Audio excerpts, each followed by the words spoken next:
welcome back to the channel. Today I have a treat for you. Halloween is coming up next month and TBK loves Halloween. He always has, and so I've kind of taken it upon myself over the years to do some special treats during Halloween just to kind of jazz it up a little bit, and he had the great idea of sharing those videos with you, so we thought we'd kind of knock them out in September, so if you like them you can buy the ingredients in October and have some time to get that gathered. So I thought today we would start with some spider guacamole and some Muenster Sammies that I think were Rachel Ray's. So let's go ahead and get started. I'm going to start with my tomato, taking out the core.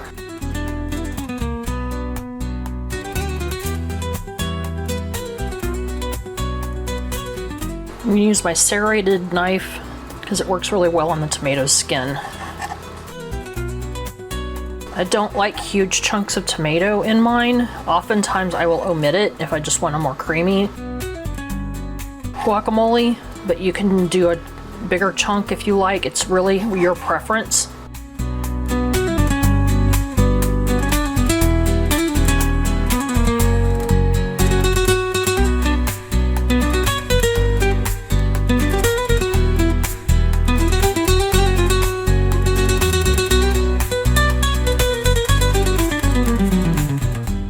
It is really important when you make guacamole to definitely use the either lemon or lime juice. I'm going to actually use lime juice today because it helps to keep the avocados from turning brown so quickly. The oxidation really gets to it, kind of like with potatoes and bananas.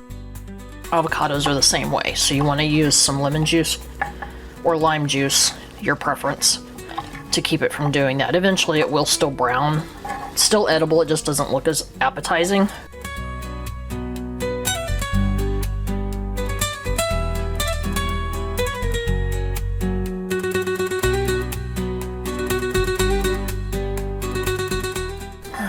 Shove those aside and toss this. We're going to do our onion real quick. I'm not going to use all of this onion by any stretch. This is just the smallest one I have right now. So I'm going to go ahead and dice it all up really fine, and I will freeze what I don't use today.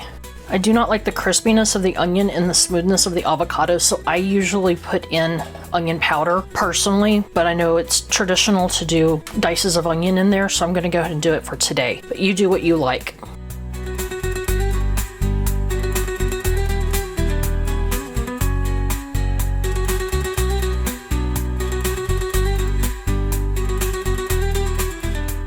I'm going to go ahead and set that aside and finish cutting it up later.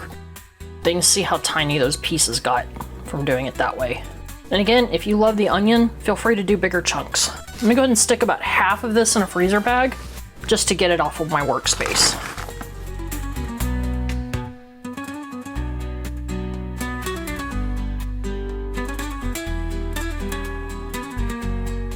Now for the avocado. Carefully go into the skin. It's a little bit tough, but it's real soft underneath and you don't want to cut your hand. I go in from the top until I feel that big seed in there, and then I just rest my knife on there and circle around carefully until I get roughly to the other side where I opened it. Twist and remove. Then carefully take your knife, whack it in there, twist the seed, and it comes right out. Be very careful though. Then to help with the mashing of the avocado, what I do is I slice it. Again, be careful not to go through the skin. And then I go across to make a dice, and it makes it where you can easily mash it once you get it in the bowl. From there, you just take a spoon, and scoop it out into your bowl. This piece has the stem. It has a little bit that goes inside the fruit, so you just kind of scrape around that and leave that behind. There we go. And then I put that aside to make a pile of the skins and just keep going. If you want a bigger chunk, you could slice these thicker. I do like to leave a little bit of chunkiness in my guacamole as I'm going, so I don't puree it, but I do mash it up quite a bit.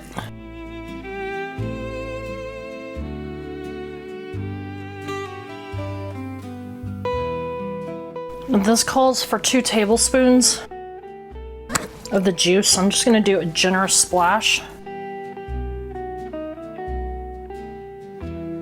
and be mixing it in as I'm mashing. And just take a fork, mash up against the side of your bowl, and at the same time as you get to the bottom, it'll be mixing it into your avocado, again helping with that oxidation. You want to do that pretty quick after you get these sliced.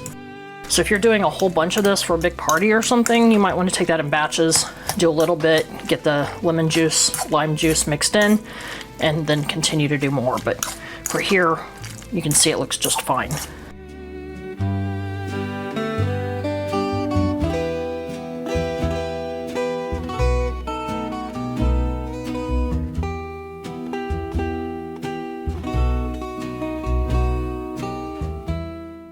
Okay. I think I'm gonna leave it at that chunkiness and start adding in our onion and tomato.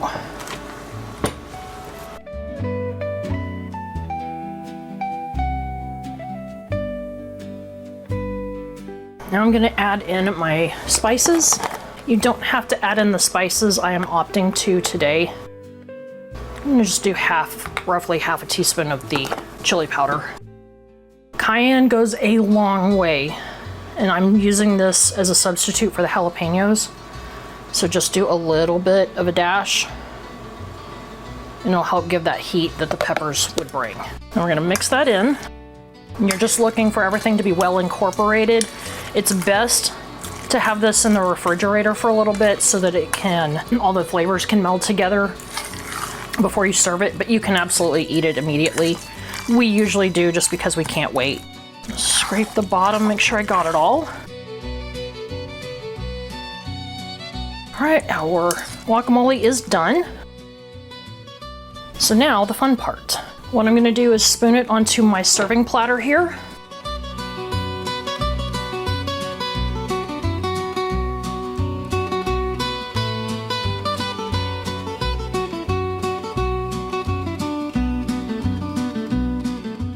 The rest I'm going to cover up and stick in the refrigerator for us to be able to refill this if we needed to, or just for eating later. I'm actually going to push this down just to keep as much air off of it as possible. It'll help to keep the browning from happening so much. Just like that. Pop it in the fridge and carry on. For this presentation, I'm working on a small space, so I want very thin lines for my spider web. If you're using a bigger bowl, you can get away with a thicker stripe, but for me, I want to cut this as small as possible. And this is just Mexican style cream. It's kind of like a thin sour cream. So if you wanted to take some sour cream and thin it down with some milk or something, you could probably do that if you don't have access to this. You don't need much of this. I'm just gonna pour a little bit in here.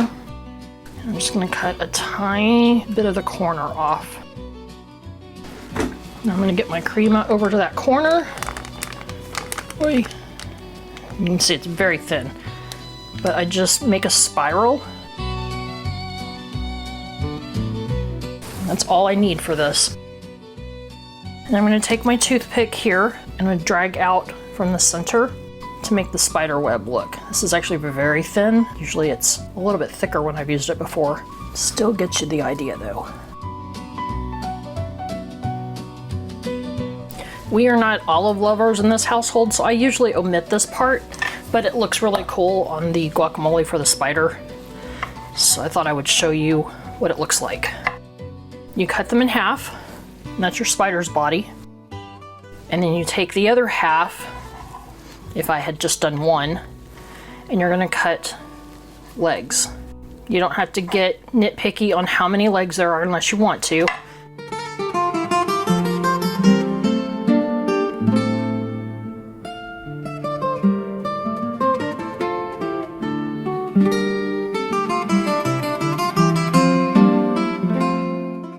Had some extra, so I went ahead and threw a rounded part of the olive on for his head.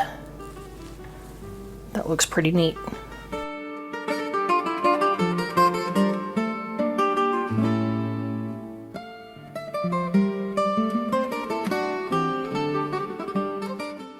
There we go. Now what we're gonna do is take some of our chips and plate them up around our guacamole so it's ready for serving at the party. Now, if you were doing this for a party, you would want to leave the guacamole in the refrigerator until very close to serving time, maybe 10-15 minutes right before, and then you can plate your chips at that time, put them in a bowl, whatever you're going to serve it. But that way this isn't going brown, the chips aren't getting stale, that kind of thing. And there you have it, spider guacamole. Easy peasy, just a couple of extra steps beyond making guacamole. And you can even buy the guacamole from the grocery store. We have it at our H-E-B's here. I just like to make it from scratch and make it to our flavor palette, but you can skip that step altogether and just decorate it and call it good. Let's set this aside and make our Muenster Sandwiches. For the Muenster Sandwiches, I needed pumpernickel bread. I ordered some from H-E-B when I got the rest of these ingredients and they were out. So I stretched myself and I made homemade pumpernickel bread. I found this recipe on the Recipe Critic website, and it's by Alyssa Rivers. I start out by freshly grinding the rye and spelt mix that I have on hand that I intended to make sourdough with, so at the same time I went ahead and did a sourdough start. So I used the rye spelt mix along with some einkorn flour for the whole wheat, and then my bread flour that I have. You start out by mixing your yeast with your warmed milk and your brown sugar and stir that to mix it together, and then just let it sit for about 5 or so minutes and let the yeast bloom. Once that's gotten all bubbly, you can then add in your molasses, your butter, your flours, your cocoa, and your salt. And then you're going to mix these. You can do this in your machine and mix it well on low for several minutes until it's incorporated, and then put it up on medium and mix it another 3 or 4 minutes. I opted to go ahead and hand mix today, and then once I was done, I hand kneaded for several minutes on a floured surface. I then went ahead and cut it into my 3 loaves that I knew I wanted. I put it on my cutting board and coated it with oil, each loaf, so that it wouldn't dry out, and covered it with a towel. And then I let it rise for an hour, hour and a half. And then I came back to it and I punched out the air. You then form it into the loaf shape that you want, add it to your prepared loaf pan, and let it rise for an hour until it's doubled in size. You bake it in a preheated 375-degree oven for 30 to 40 minutes, and then you pull it out and cool it on a rack. And then you just let them cool completely, and then you can use them for sandwiches or spreads, whatever you want to do with your pumpernickel. I really wanted to slice these very thin so that they're more of a finger food, but with how my loaves split on the sides, as I was cutting it thin, they were breaking, as you can see. So I was having to cut them a little bit thicker than I preferred.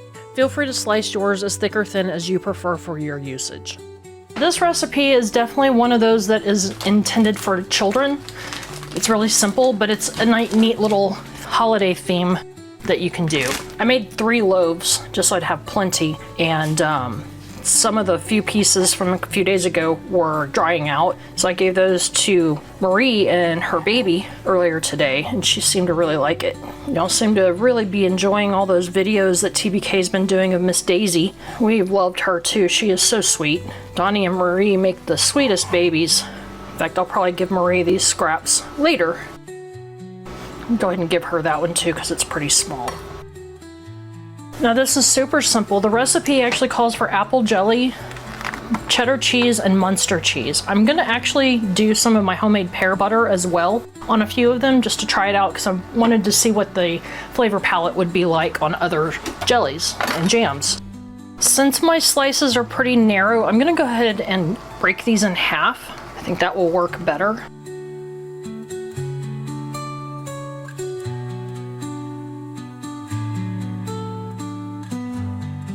Alright, so what we're going to do to assemble is take a piece of our bread, apply some of our jelly,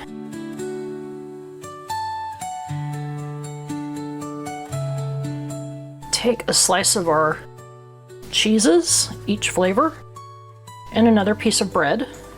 You could probably do more jelly on here if you wanted to. Leave it like that. And then you take a cookie cutter, you cut down into the sandwich to make them look more festive. These are some Day of the Dead ones that I picked up at H-E-B a few years ago. And you can put the scraps aside and feed them to chickens. You can snack on them. They're perfectly edible. You're just trying to make something festive. You could also just cut these in half if you don't want to do cookie cutters. But there we have a little sombrero. I'm going to finish these up and see what we look like.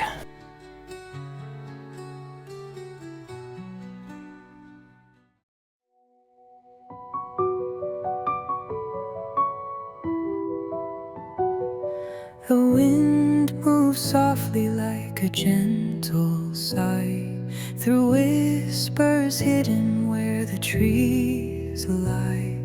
A melody flows where time stands still, in twilight's arms on the quiet hill.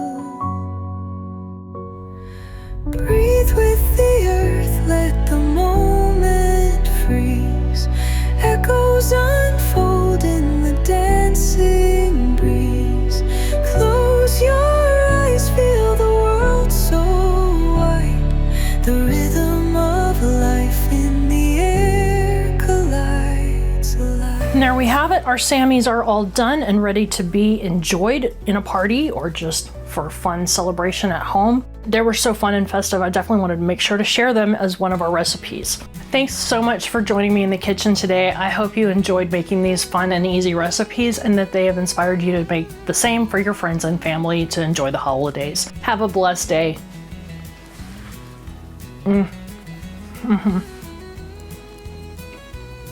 Yum.